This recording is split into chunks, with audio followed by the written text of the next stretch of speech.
Alright, today's video we're going to be replacing the wheel bearings on this 03 Accord. It's the same for the other years. I don't know what's the starting and ending date, but this passenger one is humming really loud, and it matches the speed and everything. So the faster you go, the faster its sound, or the more significant the noise is. I already replaced the driver's side. I'm doing them in pairs just to start fresh with two new bearings in the front. Okay, first thing you're going to do is take off the caliper. It's two 12s, top and bottom.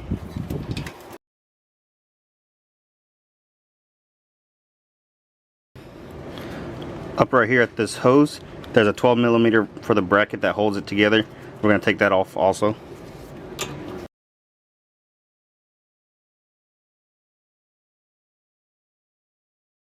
I just tucked it up back here on the controller. Now we're going to go ahead and take off this caliper bracket. This caliper mount bracket is a 17mm. This one's the top one.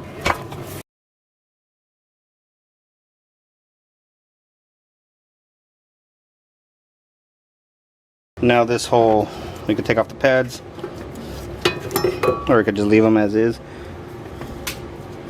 I'm going to go ahead and put this to the side. Alright, so take off the rotor. It's a number 3 Phillips.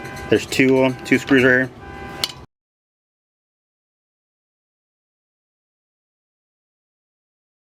I'm going to take the axle nut off, but the previous person who put it, which probably the factory, they did it so far to where even my punch, this little needle punch,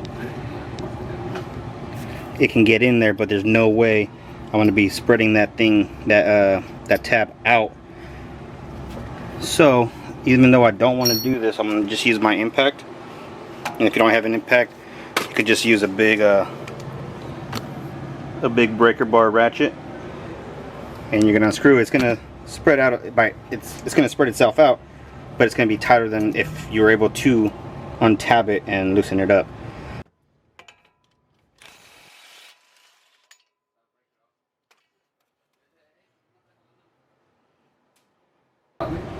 Okay, now the axle nut's off. So right now, if yours is seized, get a punch, like a bigger one than the one I showed you, like the tapered punch, not the straight punches, and go ahead and put it inside the axle and then press it out. But this one's already loose, so no need for that. I'm just talking to the people like in the rust belt.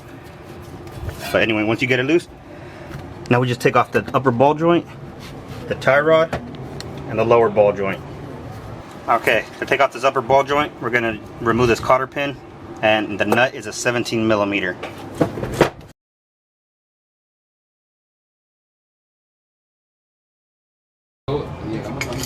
Next, we're going to take off the cotter pin for the tie rod.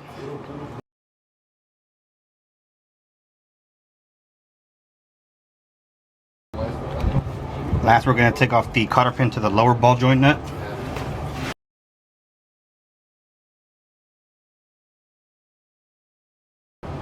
Okay, I got the nut flush. I'm going to take the sledge, I'm going to pop it until it unseats.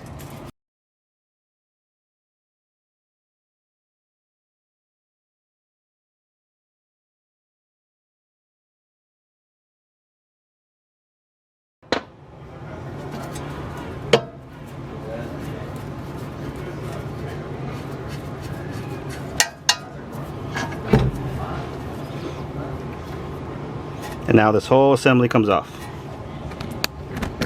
after one more hose. It's a 10mm.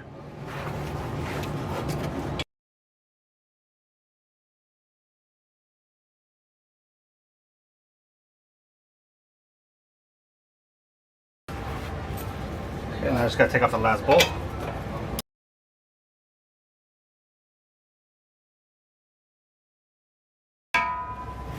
There you go. Your whole assembly's out. Let me see if I can show you the sound that it makes.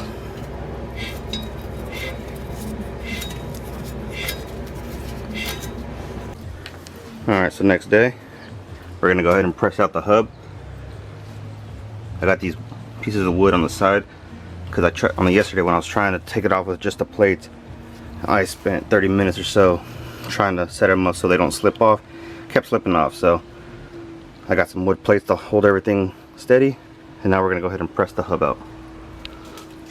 So I'm only on just the hub, not the wheel bearing, because there's still a snap ring I gotta take off before the wheel bearing comes out.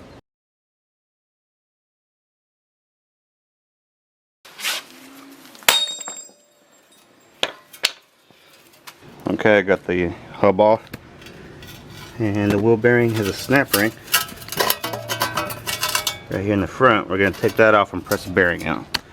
Okay, to take out the snap ring, you just got to compress it and wiggle it out. If need be, maybe a screwdriver on the back side.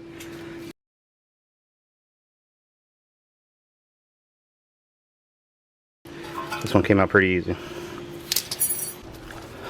Okay, with the wheel bearing kit, I got the big empty slot that's holding the front side of the bearing so it can fall inside of it. And on top, just grab one just enough to where you can push the bearing out. I'll give you the numbers right now once I'm done, but yeah, I'm gonna go ahead and compress it, push the bearing out. Well, I guess I didn't push record, which sucks. Sorry for that, but it came out pretty easy. There you go. Here's your old wheel bearing. The inside race is still attached to the hub, so we're going to cut that off. The press is the 955-07 out of the kit, so that's what I use to press against it and press it out. Next thing we're going to do, we're going to take a Dremel. We're going to cut off the inner race so it can slide off. Just want to be careful not to hit the actual hub itself.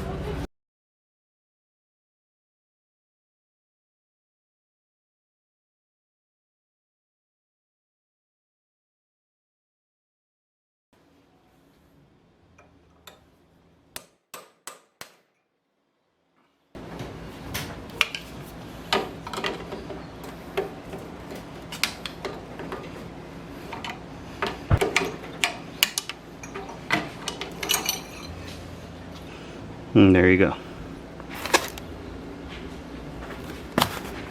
Alright, let's go put it in. Okay, this bearing is directional. This one specifically, with all of the slots, is not magnetic, and this side is. So you want to make sure that the magnetic side is towards the ABS slot, which is inboard of the whole knuckle. So we're going to press the magnetic side in. Okay, I got my setup right here. I got an oversized barrel holding the back side of the knuckle, and I got the right size press, 955/19, and I got the plates on top.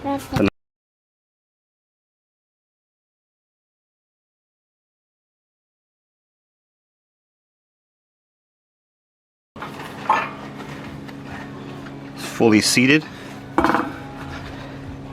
And now we go ahead and put our snap ring in. I don't think you'll be able to tell on the camera, but the snap ring has a bevel side and a flat side. You want the flat side facing up so it seats against the knuckle itself.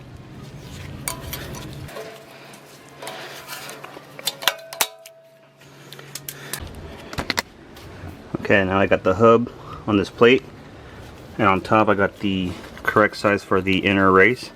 You do not want to press on the bearing itself or the outer race. So I'm just going to squeeze the inside together.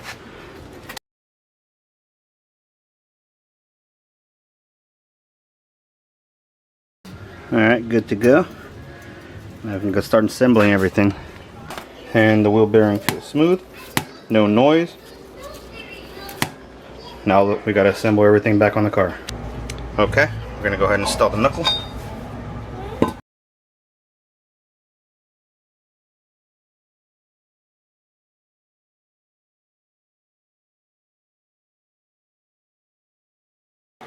The range is from 36 to 43, so I'm going to put 40 on it, 40 foot-pounds.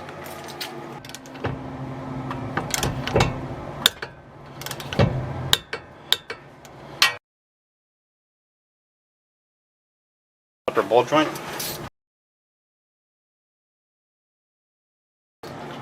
The torque is 35 foot-pounds.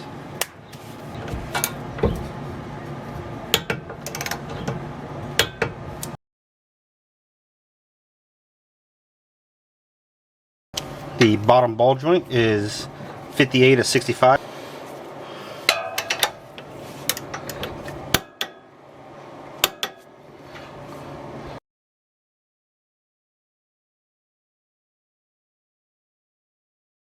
Now we can assemble everything back onto the hub.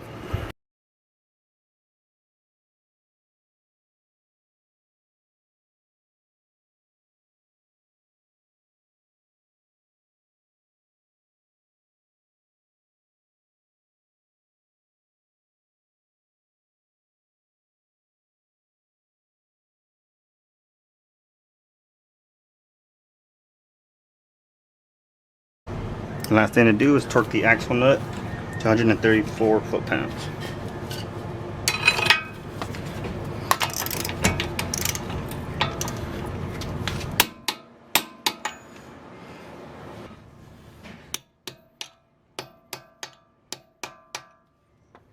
And there you go. Now the wheel bearing is replaced. I'll go for a drive after this just to make sure everything's good. But go over every nut and bolt. Top ball joint, lower ball joint, tie rod, caliper mounts, axle nut. Just one time over everything. Make sure everything's good and tight. Hopefully this video helped you. Have a good one.